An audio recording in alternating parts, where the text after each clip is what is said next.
Welcome to Buddha at the Gas Pump. My name is Rick Archer. Buddha at the Gas Pump is an ongoing series of interviews with spiritually awakening people. I've done over 430 of them now, and if this is new to you and you'd like to check out previous ones, please go to batgap.com, B-A-T-G-A-P, and look under the past interviews menu. My guest today, I always have to make a little plug here. This whole program is made possible by the support of appreciative listeners and viewers. We spend most of our time working on it, and those who wish to support it may do so by clicking on the PayPal button on any page of our site. So my guest today is John Samsen, and we first heard from John a few months ago. He said in an email that he said, I'm about 90 years old, I've had both my feet amputated, and I've never been happier in my life. And I thought, now that sounds interesting. And Irene thought that sounded interesting too. So we both thought it sounded interesting. So we inquired a little bit, and turns out John has lived a very colorful and adventurous life, which morphed into a fascination with spirituality, which bore fruit. And he writes about his journey in this book called The Journey to Metanoia, which we'll be talking about. So you learned to fly airplanes at a fairly early age. With Neil Armstrong, by the way. Oh, that's right. He was in your flight school or something like that? Yeah, right. Yeah. Boy, you could have ended up on the moon. My wife said he went a lot further than I did. That's true. You did all sorts of things. Just give us a quick rundown of some of the. I mean, you became quite an avid and an expert skier. What are some of the other things, adventurous things you did in your younger days? Well, as a kid, I was kind of picked on and a loner and didn't have a good self-image. Mm-hmm. And I had a terrible first marriage, and a woman had big psychological problems. Mm. So after the divorce, I decided to test myself and try things I wasn't even, I was afraid of, like going into the water and all that. So I took a scuba diving course, wound up diving in the Cayman Islands on sunken ships and stuff. And I'd always been an airplane nut. Mm-hmm. And when I was 15, I learned to fly out at our local airport before I even learned to drive a car. And then later on in my life, I bought a Luscombe two-place airplane. But anyway, I got into skiing and I loved it and did a lot of skiing out in the Rockies and so on. And just, enjoyed life, tried all sorts of things. I had successes and failures, and it all worked out great. Yeah. And one of the things for which you're actually somewhat famous in certain circles is your car designer phase of your life. In fact, the woman who sets up the announcements on Facebook for these interviews, I didn't send her a picture of you at first, and she said, well, I couldn't find a picture of John Samsen, just some guy who designed the Thunderbird. So, I said, that's the guy. John designed the Ford Thunderbird and the Plymouth Barracuda, which I believe you named because of your love of scuba diving. And, is that fair to say? Were you the primary designer of the Thunderbird? Well, we had two designers picked to do the job, and I was to do the front end of the car. The other fellow did the rear end, mm-hmm. and we collaborated on the roof and fender line, other things. Yeah. The other fellow's name was there goes that short-term memory. So did you design any other cars, or just the Thunderbird and the Barracuda?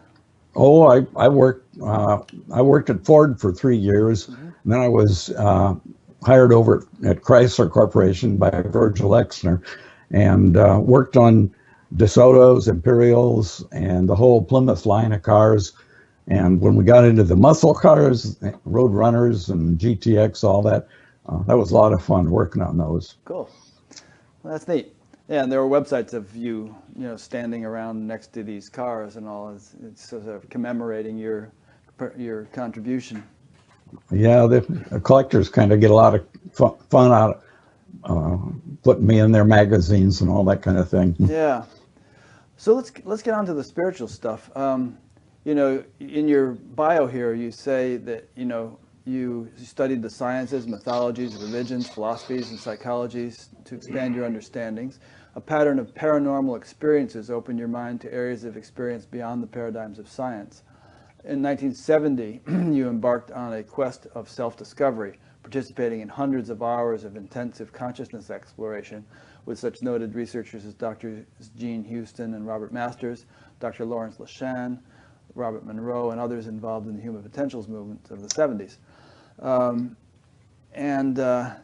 Before we, I mean, actually that's quite ahead of something that you experienced as a child, which I found interesting. You said that you had terrifying experiences in the realm of geometrical principles. And it kind of reminded me of a couple of experiences I had when I was young. Can you elaborate on that a little bit, what that was? Well, they're very hard to describe because it usually happened when I'd been sleeping and awakened, and then I went back into sleep, but I would go into some kind of trance state. And I was paralyzed, you know, because I knew what was coming. And I was in a just terrifying alien kind of universe, and it had forms, but they weren't solid, and some of them, you know, were so huge, and I felt so tiny against a planet-sized thing, and there was like a plane that went right through my body. You know, it was just like a endless two-dimensional plane with no thickness that could just pass right through whatever my body was in that state. I mean, it's just so hard to explain. But I took it as very frightening, and because I was such a little kid. Yeah. Well, I had something like that myself, which is why I found this experience interesting. When I was a little kid, getting the measles or mumps or something, getting a high fever, I would have this experience of vastness and tininess at the same time, and also infinite heaviness and infinite lightness. Right. Somehow all four of those things just sort of simultaneous or alternating or something. And I would just kind of sit there kind of scared but kind of fascinated and just play with this experience. And I've spoken with others who've had similar things. So it's like somehow the fever was kicking me into some transcendent state or something. Yeah, yeah. Well, there was a feeling tone with my experiences, and every time I was aware of that feeling tone, it just terrified me because I wasn't in my world anymore, you know. Yeah.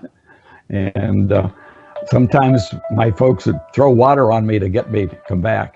So you were really going into some kind of a trance state. I mean, you were like checked out.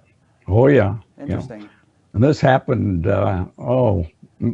dozens of times as I grew up.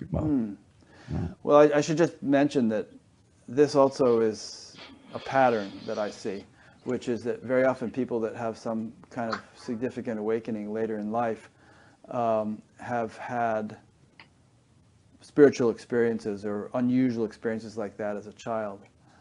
Seems like they're kind of ripe to, you know, have some kind of breakthrough in consciousness at some point. I see. Yeah. Okay, then in my notes I note that you had you experienced some UFO sightings. What was it? Yes.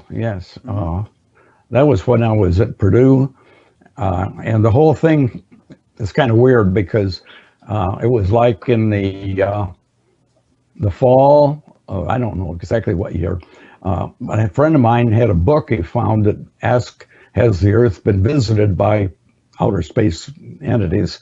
And it totaled about sightings all the way back hundreds of years of UFOs.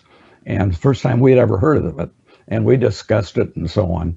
And so we came back to school after the summer vacation, and after eating in the cafeteria, we walked out in a beautiful sunset, blue sky and everything. We're talking about something entirely different. And up in the sky, we're seeing this shiny object floating along over the city of West Lafayette, Indiana. Yeah, we came out of the dining room, and I was walking with the same fellow that we had discussed this UFO book the previous fall. And we're looking up in the sky while we're talking about something else. And there was this big, looked like aluminum shaped thing, kind of like a flattened toy top. And it was sort of cruising along horizontally over the city of West Lafayette. But it looked fairly large, and we had a good view of it. And you were a pilot. You knew what a plane looked like. I mean, oh yeah, this wasn't a plane. We were doing aeronautical engineering at Purdue, and we knew what was what. Yeah. Anyway, it took off and went up at a steep angle and went up out of sight at a terrific speed. And what I noticed was that it did not turn itself like an airplane to fly into the wind. It just went up at a funny angle and ignored the atmosphere. Yeah. So that gave me the idea that maybe this is a projection rather than a real object, like a hologram or something. What do you mean a projection? A projection by whom? Well, that's a big question. Yeah. My pet answer to that is humans maybe 100 years from now that know how to send things back through time and take a look at what's happening in this crazy era. Maybe. That's a theory. It's an idea. I'm more inclined to believe that it's actually beings from other planets, but who knows? But anyway, did you hear the news yesterday about the Pentagon? Oh yeah, the Pentagon releasing a Pentagon bunch of, has a whole operation studying it. So yeah, and they released some video footage on the news and everything. Yeah, so this is yeah. Well, it's intriguing. I've always felt that a time would come when that whole topic would crack open, and a lot of stuff is going to become public knowledge. And I mean, if we see what's happening right now with the Me Too movement, and the intolerance of sexual harassment, it's an example of how quickly the sort of whole social mentality can change. Oh yeah. And something like that could easily happen with the whole UFO world. Yeah. Well, I think a lot of people are kind of ready for it. Yeah, they are. They've been thinking about it. Interesting. Okay, so then you had all kinds of other extraordinary events in your life, like you were living in this house and all the windows kept mysteriously breaking without anything striking them. The washer and the dryer would start all of a sudden. You're having visions and noises. It sounds like a typical poltergeist situation. Yeah, I felt like it had something to do with my mental state because the windows broke on the night that my wife was in the hospital with a new baby. And I felt like, I'd been wanting to get out of the marriage, and I thought, oh boy, I can't leave now. There's a baby here, And so all night, these windows kept breaking all around the house. And when the insurance people came out, they couldn't figure it out. There was no impact places on the glass, and all the windows had been put on up and down the street and the houses when they were all built one after the other. Yeah. Nobody else had any broken windows. So. Yeah, I was on a long meditation course in Spain one time, and there are hundreds of people meditating hours and hours a day for months on end, and stuff like that would happen all the time. Like whole glass doors would just shatter all of a sudden, or cups on the table would just kind of explode, and people's watches would just break, and all sorts of strange, like as if the consciousness field of all those people were having an effect on the physical environment. I think so. Yeah. Okay. And I'm just leading you through some of the points that I saw in your book that I found interesting. We're leading up to the big one, which is the whole metanoia thing. But then you went through a stage of what you called self-healing. You healed yourself of mononucleosis and a gallbladder operation, or gallbladder situation, and so on. Yeah. Yeah. And you had some ESP experiences at some stage of the game? Maybe not. I had some premonition at times. I never had any imagery that, but I did have premonitions, like I said in there about my father. I was around 1948, I was talking with my mother about possibility of space flight. And my father said, don't think about that kind of stuff. You'll hurt your mind. And something in me came up and my finger pointed at him and I said, you'll see men on the moon in your lifetime. And his eyes got real big. And later on, after he saw the men on the moon, he bragged about it to all his friends. He remembered it, yeah. Well, I'm mentioning some of this stuff just because it shows that all of your life you've been a guy that sort of was tuned into something a little bit beyond the ordinary. And it's significant. I mean, obviously these things are not in and of themselves spiritual awakening, or nor are they like anything one should make a huge fuss about. But it shows that you know, you just have the kind of nervous system that was a little bit more multidimensional than the average, perhaps. And you were a good candidate for the spiritual awakening you eventually did undergo. Well, I did have a lot of beliefs and prejudices as a youngster, and a lot of this stuff that happened kind of broke through my beliefs and gave me the sense of taking a look at everything and not accepting any answers. I became a skeptic and got my mind open about everything. Yeah. So here's an interesting one. What was this? Omen in restaurant restroom, gems among the stones, the clown, the fool, the trickster. And there was a passage I copied from your book, which I could read if you like, and then you could elaborate. You said, while dining with my mother in a restaurant, I was startled to see a little, you had seen this little man in a restroom or something like that. Talk about that first. Well, the first, experience of seeing the little man, I had been to a workshop at Gene Houston's. I came back very high, elated. I had a mystical experience there. And so I decided to go out and have a big steak at a restaurant. And while I was driving, I was thinking about the book Uri by Baharak that talked about omens that would show that Iz was watching and guiding. So I, out of the state of fun, I says, I want to see some omens if I'm in the right direction. And I didn't see anything unusual. So I went in the restaurant and sat there and forgot all about that and put in my order. And then I went into the restroom, and this little man was standing in the center of the restroom, and he looked kind of like a circus clown. His clothes were big and sloppy, and he had this flat top hat, and his eyes didn't seem to look in the same direction. And I tried to ignore him, and I went to the sink, and then he dropped this great big hunk of glass next to me and said, "What do you think this is?" And I said, "Well, it looks like a great big piece of glass." And he said, "Well, maybe it is." Or he said, "Or it could be a big jewel. You never know." And then I remembered my omen thing, so I looked right at him, and I says, "Okay, thank you." And then he says 3 times, "Don't listen to what they say. Look for the gems among the stones." And I said, "Thank you. I got it." And I walked out of there, and he looked just as real as anybody. And I'd never had a hallucination like that in my life. But it's hard to believe he was flesh and blood because he was so weird. Interesting. And now I'll read this little passage from your book. You said, sometime later, while dining with my mother in a restaurant, I was startled to see the little man's face in a frame on the wall. I went over to it and studied it. It was his portrait, peeking out at me out of one eye, complete with the floppy hat. The old print was of a painting titled The Happy Wanderer. I remembered the song of the same name, I Love to Go A-Wandering, etc.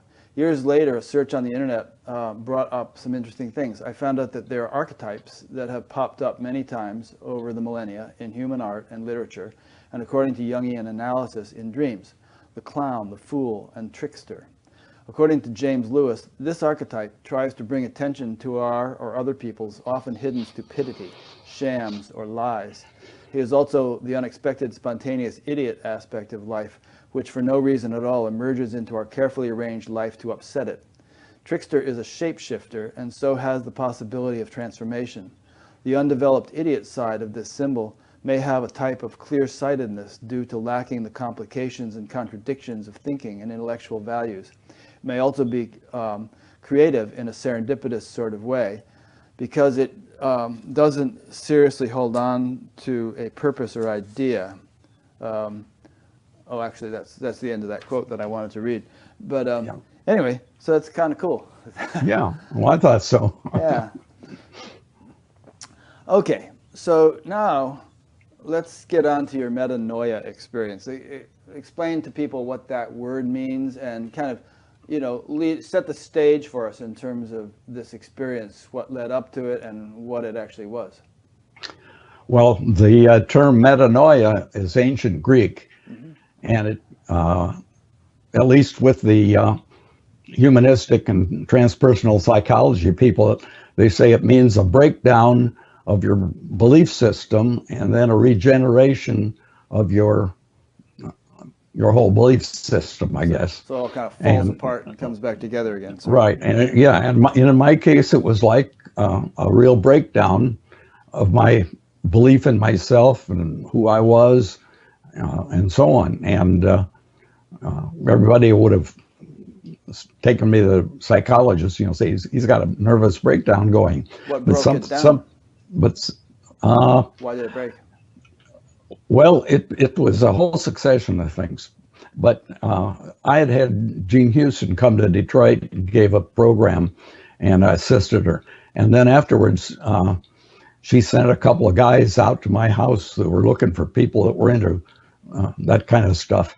And so all of a sudden, I had this, I guess, a revelation. It's really hard to explain it, but it was like, well, it was after these fellas left, and I meditated. After who left? Oh, those guys. The fellas that came out to talk with me. Got it. And they were kind of weird. And I began to feel like, something is happening. And so I meditated. And for a while, it was like any quiet meditation. And then a voice said, I will show you anything you want to know. So I thought, okay, what's this world all about that we're in? And it was not a verbal thing. It wasn't intellectual. There was imagery. It's something that my mind can hardly remember, but deep inside, I know what it was telling me. And it's basically that how this world is an illusion, and how we are not just part of it. We're in it, but we're not of it, and that kind of thing. And so that was something that started the whole thing. And then I began to feel like there was a house of cards falling apart, and I didn't feel comfortable at all. And I went into this kind of, I guess, a breakdown, nervous breakdown, whatever you want to call it. And so I wound up in a state where there was this bad feeling tone, and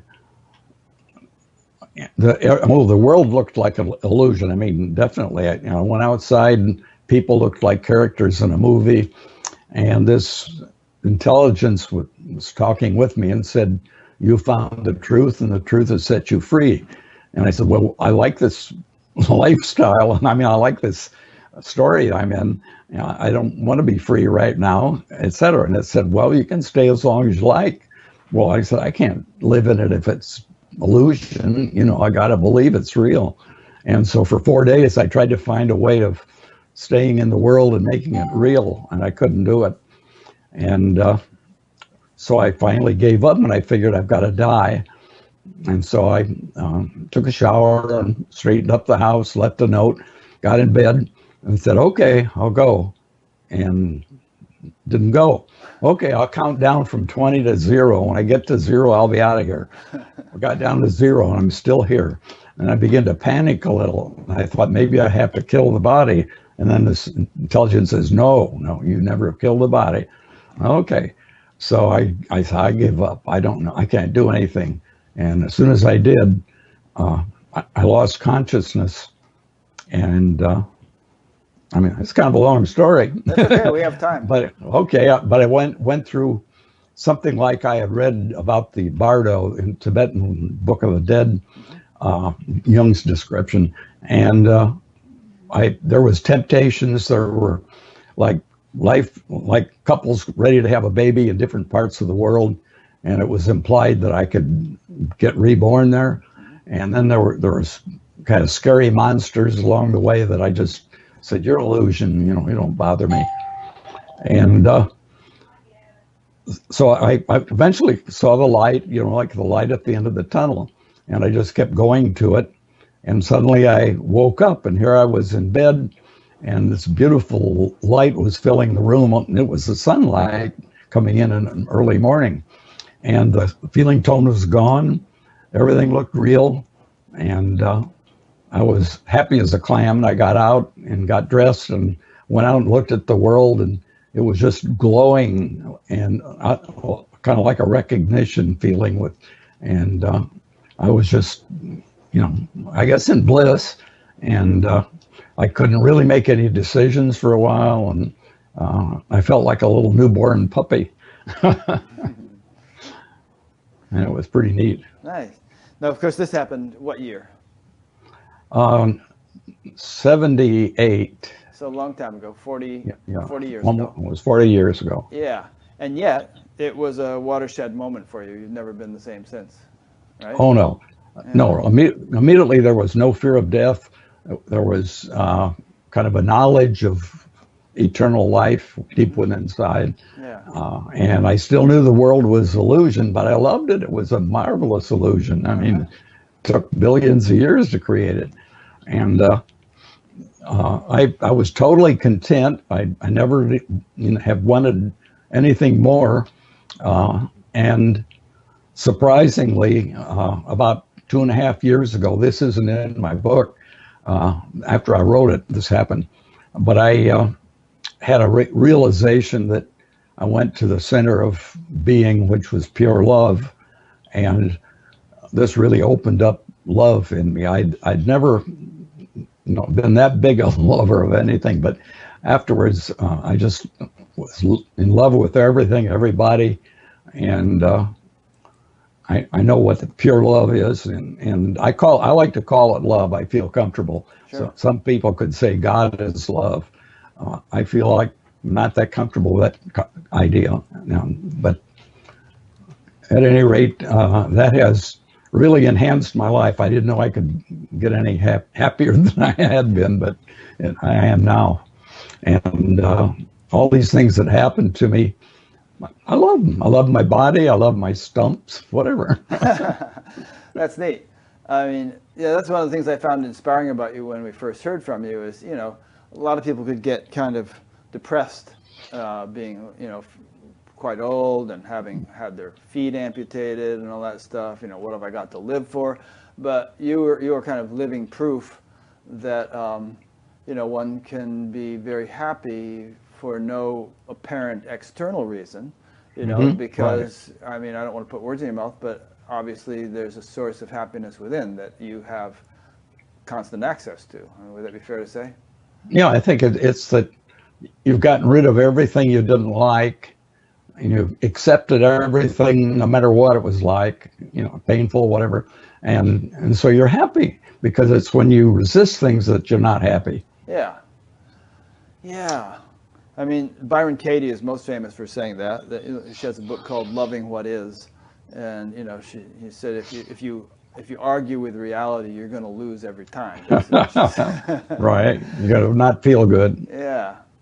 But, I mean, people might say, well, yeah, but how can you be happy about physical infirmity or, injury or anything like that? I mean, you can't resist it if it happens. I guess it has happened, but how do you manage to be happy in spite of it or in the face of it? Well, it's like it's like there's two separate realms. There's the realm of my physical body and my personality, and then there's this realm of my real being, which I consider the awareness. Yeah. And so I see the two separate, and I feel pain like crazy at times. Sure. And I'd rather not, but it's okay. It doesn't affect my happiness and my well-being. Yeah, which you derive from that from that realm of your real being, as you put it. Yeah, right. Yeah, and just so that people can relate to this experience themselves, when you say that they're separate, would you say that you can actually find a demarcation between them? Like, here's this over here and this over here, or is it really impossible to find a gap, and yet somehow these realms coexist simultaneously? Well, yeah, it's hard to explain intellectually. It's not duality. Yeah. And I guess the term non-duality is pretty good because it's not singularity either. So yeah, even though I'm from the timeless realm, I am also connected to this physical space-time realm and this body and personality, and it's neat. I like it. Yeah, it's like you're in the world but not of it. Yeah. Yeah. Nice. So once this shift happened 40 years ago, aside from the subjective fulfillment that it resulted in, this happiness regardless of circumstances condition, did it have any impact on your relative life, on your outer life? Or would people who knew you not have really noticed any change in that? Well, that's kind of hard to say. At the time that this happened, and one of the factors that precipitated the breakdown was that my second wife had been killed in a car crash, and then the Chrysler Corporation, where I worked, had to shut down for 4 months because of the oil crisis that the OPEC created. And the people that were renting my properties were out of work and couldn't pay their rents, and I had a lot of bills piling up, and I had to sell my place, my properties, the house I just designed, and so I went through a lot of loss, and I think that really helped precipitate what happened, although it took 2 years from my wife's death till this happened. So all these calamities that you just mentioned happened prior to this big metanoia. And they were what really changed my life.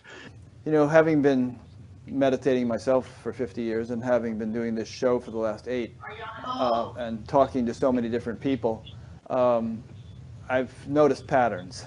And one of those patterns is that very often all sorts of difficulties precede a profound spiritual awakening. In fact, my teacher of many years once said, when the postman knows you're going to move, he tries to deliver all your mail.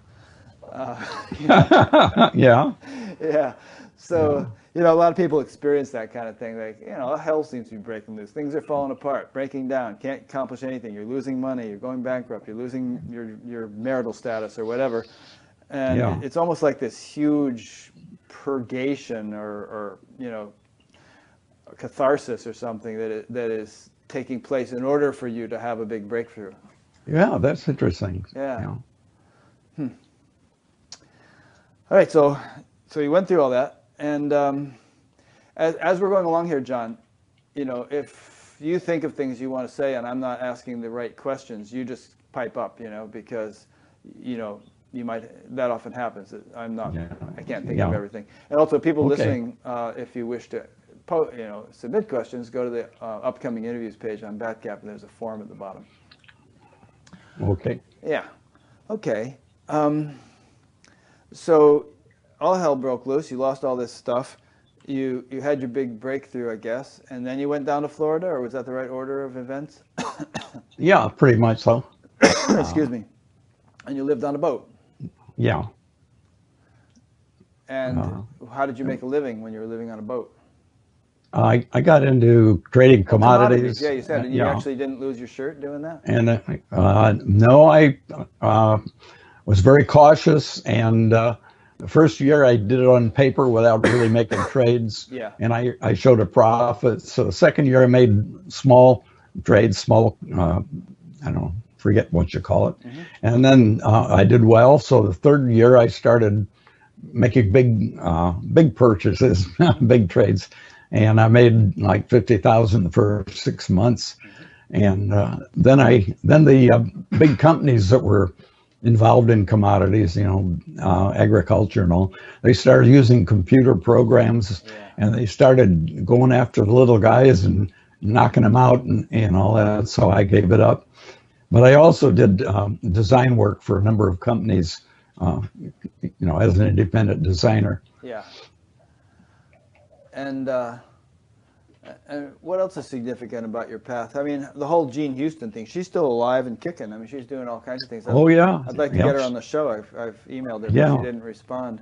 But I mean, What do you? Here's a question. What do you feel? I mean, you mentioned meditation. You mentioned Gene Houston. These various people you studied with. What things worked best for you? What do you feel was the most impactful or efficacious in bringing about transformation in you? I think it was some of the Gene Houston workshops, because she named them Brahmanan and said that they were to discover your talents, your abilities, and all this and that become better. But her ultimate purpose was really to make breakthroughs and awakenings. And so some of her the things she put us through, we had like many awakenings or mystical experiences and that sort of thing. And yeah, I consider myself kind of the Grandma Moses of awakening people, because I didn't study under gurus or through the Vedanta system or anything like that. A lot of people do. Well, you studied with teachers though, Gene Houston and others. Yeah. But it wasn't through any of the traditionals. Right. She didn't use any of the Eastern techniques or anything. Yeah. And she was good friends with Teilhard de Chardin when she was young. Oh yeah, right. Yeah. And didn't even know who he was at the time, but yeah, she had this relationship with him. Yeah. And so, when I talked to you a couple months ago, you said, well, we're going to sell our house in South Carolina and buy a big RV and drive to California. But first I have to get my prosthetic feet in order to do that. Yeah. And I thought, holy mackerel, this guy doesn't run out of energy. Yeah. Well, I didn't realize how long it would take to be able to get up on my prosthetic feet without a lot of pain and all. Yeah. And our health has deteriorated, and my memory, short-term memory, has been going kind of poorly. And so we decided that's not a good idea. Yeah. And my wife's daughter lives in Long Beach, and she decided we should be in this assisted living place. So all of a sudden we found ourselves there. But she wants to get us in California near her, and I think that's probably what'll happen eventually. Good. Yeah. So what would you say to people who are listening to this show and who therefore are spiritually inclined, and who are kind of concerned about growing older? It depresses them. I mean, there's a guy I interviewed actually named Wayne Weirs who committed suicide about 6 months ago or 4 maybe, because he had slipped on some rocks and hurt some nerve, and he was in a lot of pain, and he had this kind of cavalier attitude about being in a body. He felt like, hey, well, I'll just get into a better body that doesn't have this pain, so I'm checking out. I mean, and what would you say to people with regard to the preciousness of a body, even a body that's compromised in some way, and also just the whole prospect of growing older? I have a second follow-up question to that, but I'll let you answer that one first. Well, after the Metanoia, I just never had any concern about getting older, and the closer I got to 90, the more it became an objective. I got to make it to 90, and now that I'm here, maybe I'll make it to 100. I don't know, but there's a paradox in my feelings, I guess, because I love life so dearly. I'm so grateful for everything I've experienced, and yet I can go tomorrow and I don't care. Yeah. Because it's like watching a really good movie. And you're enjoying the movie, but if the reel breaks, all of a sudden it ends. Well, it's okay. We'll go do something else. That kind of thing. Yeah. Incidentally, I had a great aunt whom I taught to meditate when she was 91, and she lived to be 107. And at 91, she was still driving around and stuff. And when she was 107, she was still bouncing a checkbook and getting all upset about politics. Wow. Stuff like that. That's amazing. Yeah, it's pretty cool. Oh, yeah. I really, since I love life, I sure urge everybody to get all they can out of life and live as long as you can. And if you have obstacles and problems, do what you can to overcome them. Uh, Yeah. because who knows? Who knows if you come back here more than once? Yeah, I think you do, but nonetheless, it's a precious Yeah, opportunity. And yeah, I mean, my attitude is I'm 68, and like you, I could die tomorrow, but I wouldn't mind living till 90, 100, whatever. I mean, I enjoy life. yeah, But I just have the attitude that, all right, well, if this vehicle, that I'm occupying gets sufficiently damaged and broken and it stops working, I'll get another vehicle. I mean, that's what some of the traditions I most respect say. yeah, Makes sense to me. yeah. But still, I don't think that's our decision to make, really. I mean, sure, maybe there's legitimate cause for euthanasia under certain dire circumstances, but somebody who says, well, I fell on my butt and I've got nerve pain and I want a better body, I think that's a little reckless. Oh, I do too. I don't think our decisions should be made by our personal mind. With me, there's a deeper, I call it my will, but a deeper mind or mentality that suddenly comes up and makes a new decision. Just like when I told my father that he'd see men on the moon. Mm-hmm. And there's been a number of times in my life when that would come up. And it was always right. And sometimes it was prophetic and so on. So I think that's what really makes the decision, not your ego mind, but the deeper mind. The deeper mind, yeah. There's a saying in Sanskrit which is Brahman is the charioteer, and Brahman being that sort of universal intelligence, And Yeah. that's what's really running the show. And Yeah. yeah, I mean, have you felt that since your metanoia that somehow you're guided, not explicitly necessarily. It's a subtle voice, it's a quiet voice, but there's a subtle impulse that you've learned how to recognize and cooperate with that ends up moving life in the right direction. Yes, yeah, I think so. Yeah. In terms of the people we meet and all kinds of decisions we make. Yeah, I think so. I think also I would like to mention that since I should say more about this last revelation. Please do. Because what happened was I was in an awful lot of pain. I had this disease called erythromelalgia for several years, and it was in the feet, or it was in one foot really, to start with, and so I heard, I tried all the different remedies, all the painkillers and everything. Nothing really helped much, and so I heard about people getting ketamine infusions. Ketamine is an old anesthetic, and they drip it into the bloodstream. And sometimes they put these people in a coma for like 3 days. They drip it into them, and they come out of there and they're pain-free for like a year or so. And then they have to have boosters. Yeah. And I heard about a doctor in Charleston that was doing ketamine infusion. So I called him, made an appointment. I thought, I'll try this, see if it helps. And I had a 4-hour infusion with him, which wasn't enough to help my pain, but it as soon as I started going under it, I had this vision like there was a huge globe, kind of like the Earth, and the world we live in normally is on the surface, and that was called the surface world. And I went down in where it was all red, like the magma or whatever inside the Earth. But immediately something in me recognized that this is love, this is energy, this is the pure creative energy. And it was like below me was a boiling mass of glowing red. It was like fudge boiling in a pot, only glowing red. And instead of getting the idea that this was hell like Dante probably did, I knew this was love energy that creates the forms in the universes that people experience, or the deity experiences through people, or whatever. Yeah, that's a good way of putting it. And so, so this was really, an important thing to me. And a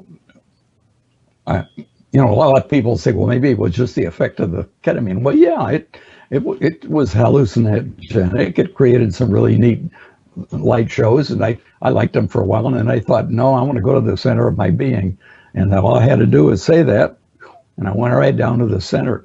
And then when I came up out of it, my wife Tucky was sitting next to me, and the nurse titrating.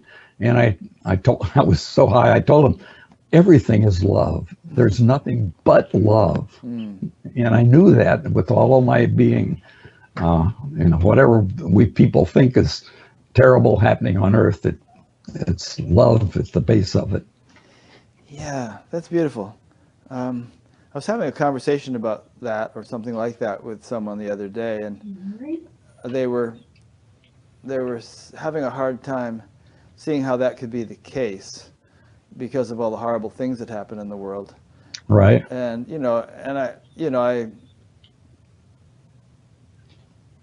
I can see why they would feel that. I mean, you don't want to be glib and say, "Oh no, it's all love." Yeah. Auschwitz and all these other things, it's all love. It sounds callous. But I think if you can zoom out far enough, you can appreciate that there is an evolutionary trajectory to the universe, and that I always like to think of it as one big evolution machine. Oh yeah. Yeah. And perhaps that's enough of a statement that you could springboard off of it and elaborate, so I don't do all the talking. Well, a metaphor that I've worked out that I kind of like is you have a disc with a movie on it, like Gone with the Wind, and so it's strictly a recording. You put this in a machine, it projects onto a big tube or whatever, and suddenly this movie comes to life. And it's a space-time reality of its own in your mind as you take in the information, and all sorts of bad things happen. The Atlanta gets burned, people get killed, all that, and you feel sorry for them. And maybe the people say, "Why does God let all this bad stuff happen to us?" But all you have to do is turn off the movie. And it's done. It's over, and it didn't really happen. And I think if God had gone into the Gone with the Wind movie and fixed all the problems and made everything good and happy, it wouldn't have been very interesting. And he'd say, "Why should I watch that movie?" So I think the Earth has, our world has all kinds of bad problems because it makes it interesting. Yeah. I mean, it sounds callous, I think, but I know what you mean. I've thought the same thought, and it might lead some people to say, "Well, is God some kind of sadist or something? He, gets a kick out of seeing children starve to death, and finds that interesting." But I mean, I have an answer to that objection. But do you first, before I say anything? Well, yeah, I mean, look at us human beings. We love to go to horror movies. We love to see, chainsaw murders go on, Not me. So, well, I don't either, but I mean, a lot of people do. Yeah. And earlier in my life, I did enjoy, scary stories and this kind of thing. And so I think, the deity does enjoy all this kind of stuff because it's not going to be real. It's not going to be there forever. It's just a temporary thing to experience. Yeah. And I think one thing to consider here is it's not like the deity is sitting up on some cloud watching all these dramas from afar. It's like this is the deity, everything we're seeing. The divine intelligence, is there anything other than that? It's interacting with itself. Right. Yeah. Right. And so But if it didn't create universes and space-time worlds and all this stuff to go through, it'd be kind of boring just sitting there in bliss of awareness. Yep. I think. So I think that's part of us. We get bored with happiness. We want action. We want something new to happen. And that's probably the way the deity feels. Yeah. I guess we're anthropomorphizing it a bit, saying this is how it feels. But one way of thinking of it is that if God is omnipresent, then could there be anything other than God? Because if there is, what's that? Well, if you look close enough, must be God, must be that divine intelligence. And so everything is that. Yeah. Obviously interacting with itself, because what else has it got to interact with? Right. And that self-interaction kind of stirs the pot and creates this sort of infinite dynamism that Right. gives rise to this huge creative explosion of the universe. Right. Yeah. Okay. Yeah, I think, people would like to think that God had a plan and knew ahead of time. I don't think so. I think first there was this boiling of energies and the forces developed, weak and strong force and electromagnetic. And as they boiled and jumbled around, they begin to create harmonic vibrations that became particles that became atoms and on and on. And I think the whole thing was like an experiment. And let it go. Let's see what evolution does with it. See what kind of things come out of it. Could be. I mean, I tend to agree with you. I mean, I think it's sort of like in Raiders of the Lost Ark, where Karen Allen asked Harrison Ford, "Well, what's the plan?" And he said, "I'm just making this up as I go along." Yeah. But there was an overall goal, which is to escape from the Nazis and be safe and all that stuff. So I think there's an overall goal to the universe, which is evolution. To wake up. Yeah, wake up, to evolve forms such as yours and mine and billions of others, through which more and more of that divine intelligence, which we are, can become a living reality, can be expressed in an embodied way. Sure.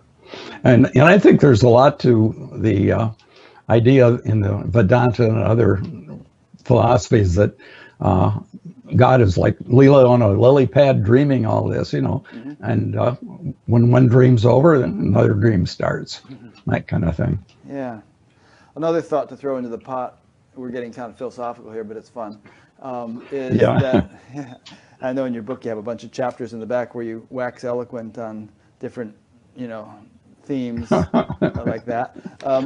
But another thought to throw in here, regarding the whole thing of God being a sadist because of all the horrible stuff that happens, is that if you're going to have a relative world, it seems to me, I'm not sure if there's anywhere around this, that there have to be pairs of opposites. If you're going to have hot, there has to be cold. If you're going to have fast, there has to be slow. If you're going to have heavy, there has to be light.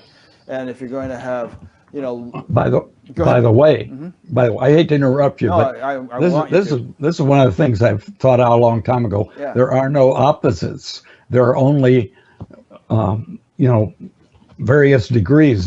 Dark is, the lowest degree of light. Yeah. If you look at all these things, up and down, whatever, they're really spectrums.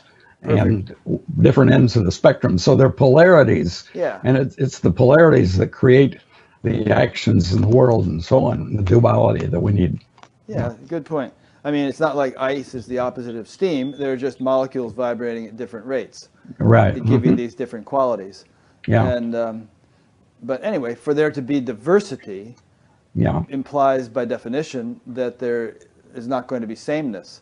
And so if there isn't going to be sameness, if there's going to be diversity, and if it's going to be infinite diversity, which it appears to be, then really all possibilities have to be manifest. And that's going to include some stuff that we may not prefer or may not like, but it's from the bigger picture, it's all part of the totality, part of the package. Yeah, I can go with that. Yeah. You and I should have been sitting around for years by the fireside having these chats. Oh, that would be fun. Yeah. So what else can we cover?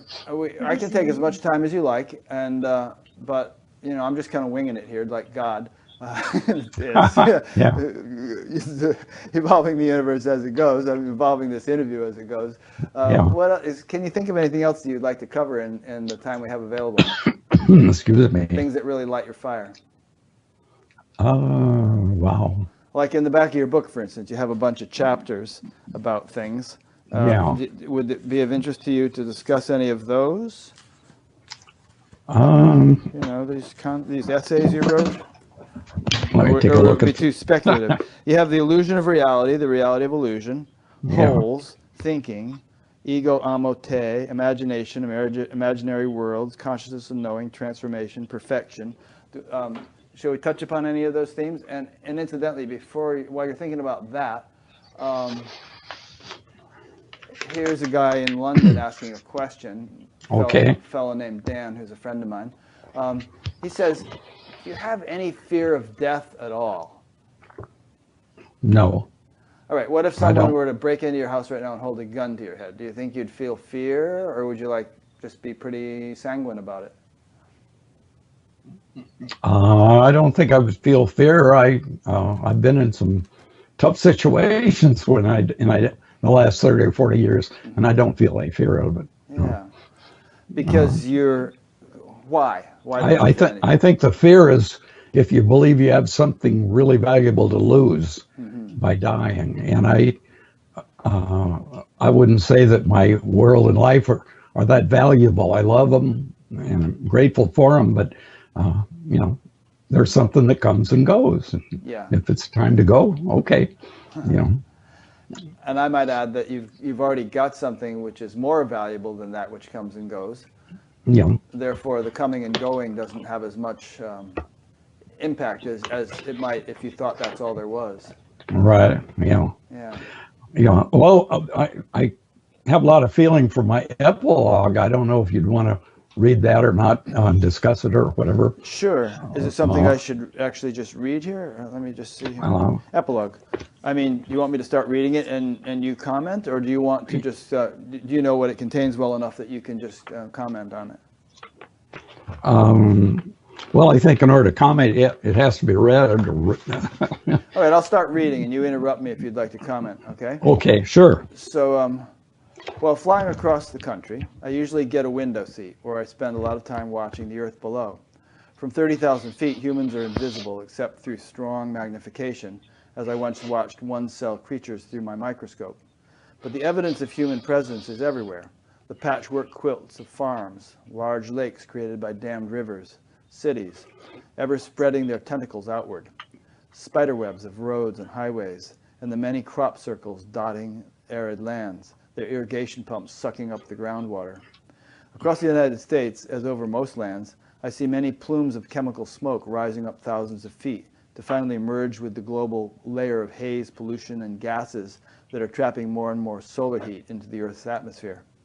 It is difficult not to see our Earth as being infected by a powerful virus, ever growing and consuming the resources of its host. Great oxygen-producing forests are being fed into paper mills, to be made into our magazines and toilet papers, and eventually to be consumed and converted into carbon dioxide, as are the great deposits of oil, coal, and methane gas laid down over millions of years, not to be replenished in humanity's lifetime. Thousands of life species becoming obsolete as the pandemic spreads across the planet. A great extinction is happening now. 40 years ago, that poetic anthropologist, Lauren Isley, wrote The Invisible Pyramid, in which he told of a parasite slime mold, mucoroides, found on the floor of many forests worldwide. They are one-celled individuals, too small for us to see without a microscope, who go foraging around consuming nutrients. When there is not enough food left to support their population, the individuals congregate and climb upon each other to form slugs. Then some of the cells change into tall structures. At the top of the towers, some individual cells become parts of a capsule and harden, trapping gases which increase in pressure. Other cells go into hibernation in the capsule, becoming spores. Cells at the top of the capsule become light sensitive and inform the rest of the tower so that it leans toward the sun. The pressure inside the capsule finally ruptures it, and the spores are fired a considerable distance away, where some of them may eventually awaken and start new colonies.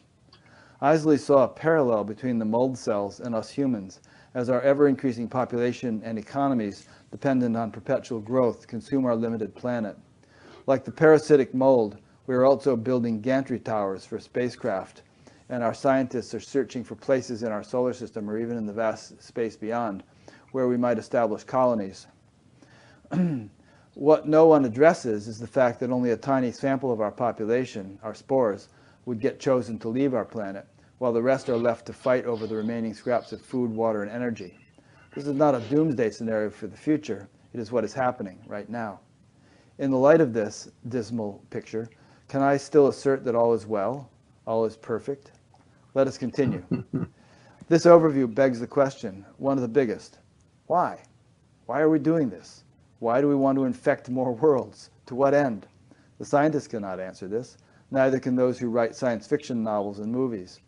This drive behind our human activities is beyond questioning.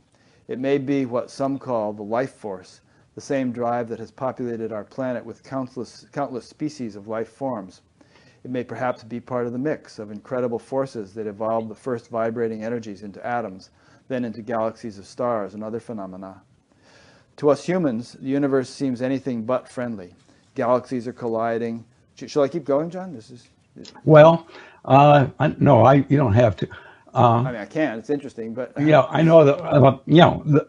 This is kind of like it's a very negative view of what's happening in the world that a lot of humans espouse. Mm-hmm. And I mentioned, how can I still assert that everything is well? Well, it's goes back to the idea of a movie that this is, an interesting movie that you're watching, and yet when it's over, all will be well.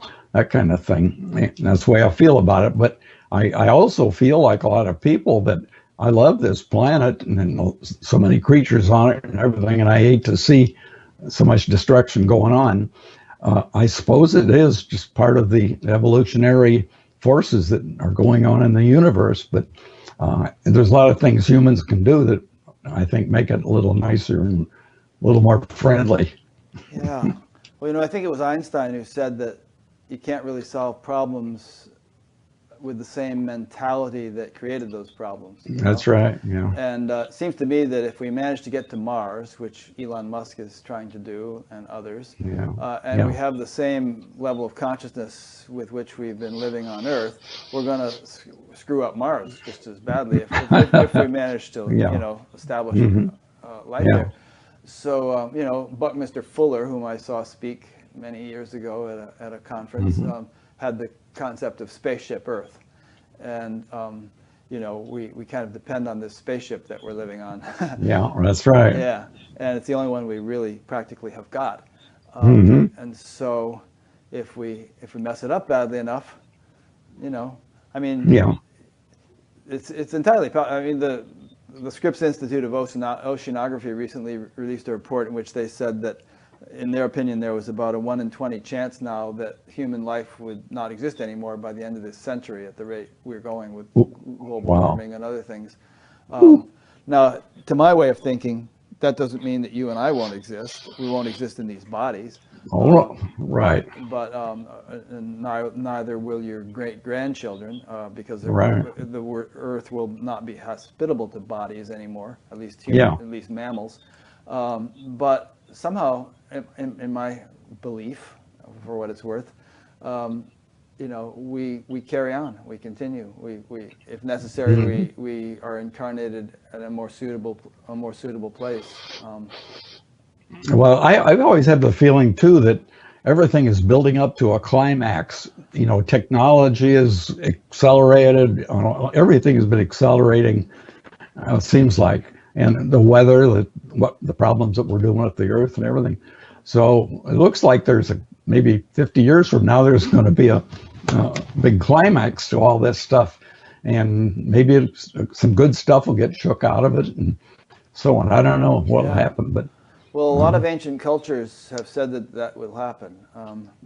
Back in the 70s, I read a book called Prophecies and Predictions, Everyone's Guide to the Coming Changes by someone named Moira Timms.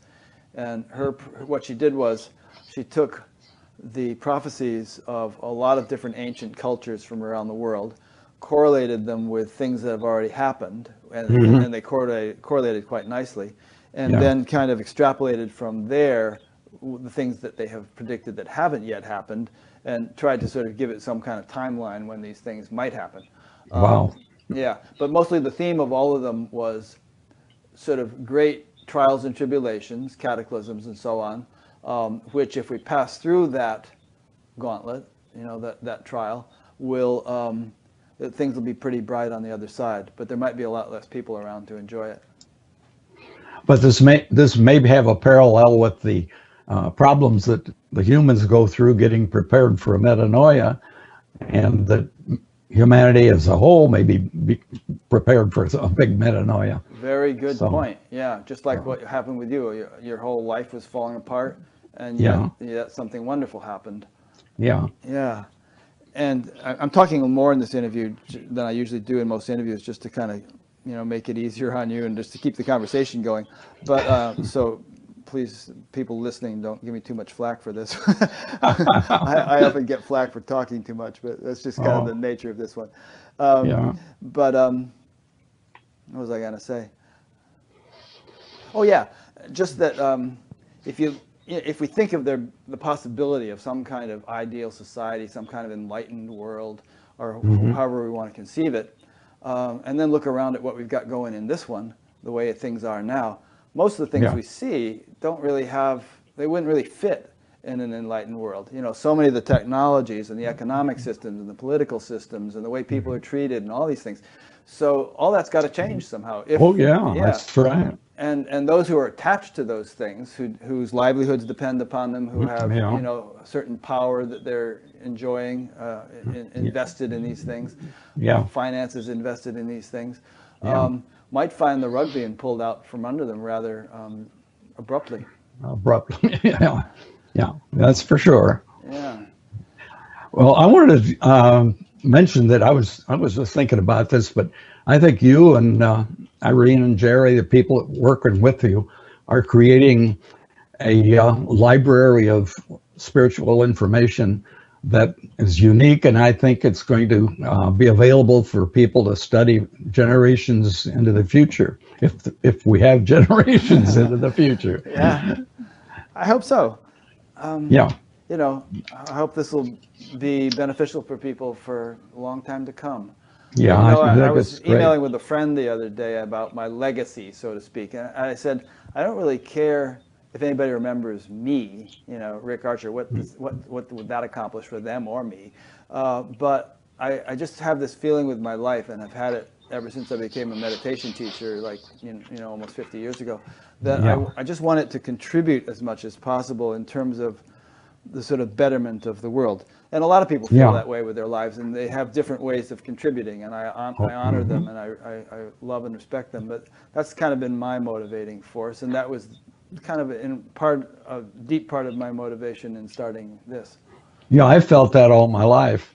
Yeah. Wanting to do something for humanity, whatever is behind humanity. And a lot of people find different ways to do it. Absolutely. We can't all be doing the same thing. My second wife was a teacher. She taught meditation, taught healing, a lot of different things. And she would study spiritual things really quickly in order to get something to teach. And my feeling was I didn't have to teach. I just wanted to know. I wanted to gather all this information up and then maybe eventually write a book or whatever. And so everybody has different ways to express this. And I think what you're doing is really a neat thing. Yeah, well, thanks. One of my motivations in starting this was that I knew a lot of people who've been meditating a long time, because a lot of them live in this town. And some of them were starting to have metanoia shifts, spiritual awakenings. And they were very inspired by that, and they would start telling friends, and friends would kind of shoot them down. They'd say, well, you don't look like you're any different than you ever were, Their friends had some vision of what an enlightened person is supposed to look like. And so they doubted that good old Joe Schmo could have undergone anything significant. So I thought, I'm going to start an interview show where I interview some of these people, and then then their peers, their friends, can see that, well, it's happening to more people. Maybe it could happen to me. And so I just started it as a local thing here. I thought it was going to be a local radio show, and then it kind of blossomed out and took off on the internet, and it's kind of having that effect for. Wow! Oh yeah. Yeah. Well, I always felt like an ordinary person, and I think most people always took me for that. I certainly didn't go around with the awakening pin on my shoulder or whatever. Yeah. But I think that's neat. Well, that's an important one too. I mean, the subtitle of this show is Interviews with Spiritually Awakening People. Ordinary spiritually awakening people. And and the very title of the show, Buddha at the Gas Pump, is meant to imply that ordinary people in ordinary circumstances are having profound spiritual awakenings, and you don't have to be some monk on a mountaintop or something to have this. It's something that's the birthright of every human being. Yes, I went to a lecture by the head of the Sufi movement of North America, and he was dressed all in white robes, and he looked like a gorgeous guru and all that, and he did a nice program. And I went back and talked with him afterward, and I hugged him and I said, "I'm glad you're doing this because then I don't have to." What did he say? It was, I don't know, something, I don't remember what it was. Yeah. Well, you know, I mean, I was watching a Muji interview or video the other day, and he was all dressed up in white robes. I think it's some special occasion, and there's a lot of devotion around him and everything. And that to me is okay. It's part of the whole diversity of life kind of thing, that this all has different expressions. And if some people want a more devotional scene, you know, where they can bow at the feet of a teacher, then let them have that experience. You know, it may not be something they do all their lives, but right, you know, it's a phase, maybe. Yeah, whatever works, do it. Yeah, whatever floats your boat. Right. Yeah. Okay. Well, I don't necessarily need to wrap it up, but this has been a good conversation. We've been going on for pretty long now. And obviously, if anybody has had any questions, they can send them in, but maybe it's a little late for that now. But I want to just show people your book. This is called Journey to Metanoia, and it kind of follows the pattern of this interview itself, in which in the beginning, excuse me, you talk about kind of your life and all the adventures you went through with airplanes and skiing and car design and all that stuff. But then it gets into the more spiritual stuff, and you know, your metanoia experience is just explained in quite some beautiful detail in here. So if anyone is interested in reading this, I will have a link to it on your page on batgap.com. And if anybody wants to get in touch with you, I mean, do you ever like just have chats with people? Because a lot of people watch this, and sure. Somebody might want to just call and talk to you and whatever. How would they do that? I guess get in touch with email and then make an appointment or something. Okay. So if you like, I'll put your email address on your Batgap page, and people can just click on that and get in touch and have a talk. Okay, that'd be great. Sure. Good. Well, as they said in Star Trek, you know, how did that guy do that? Live long and prosper. Yeah, this has been great, and really nice talking with you. Yeah. I wish we could have some more chats like this. Well, if I ever get to South Carolina, or maybe if you get to in fact, the guy who does the video post-production for this show lives in, what is it called? Murals Inlet, South Carolina. It's not. I know where that is. Yeah, near Myrtle Beach. Yeah, near Myrtle Beach. So I'd love to meet you in person, and if not, it's really been a joy meeting you in this context, and I hope everyone has enjoyed, you know, getting to know you a little bit, and derives great inspiration from our talk. Well, it sounds good. Yeah, thanks. I sure appreciate doing this with you. Let me make a couple of quick wrap-up points. I've been speaking with John Samsen. He'll have a page on batgap.com, like everyone does, through which you can find out a little bit more about him. Click through to Amazon to order his book. You know, get in touch with him if you want to. And this is part of an ongoing series of interviews. We've had some technical and scheduling glitches, and so I'll be doing another one tomorrow, which I don't usually do. That'll be with Joy Sharp. So those who are watching this one live could tune into that if they wish to. And then I'll continue to do them every week until hopefully long after I am John's age. Wow. Okay. God willing. So thanks for listening or watching, everybody. Thank you, John. Thank you. Yeah, and we'll see you all next time. And happy holidays. Yes, happy holidays. We're right before Christmas.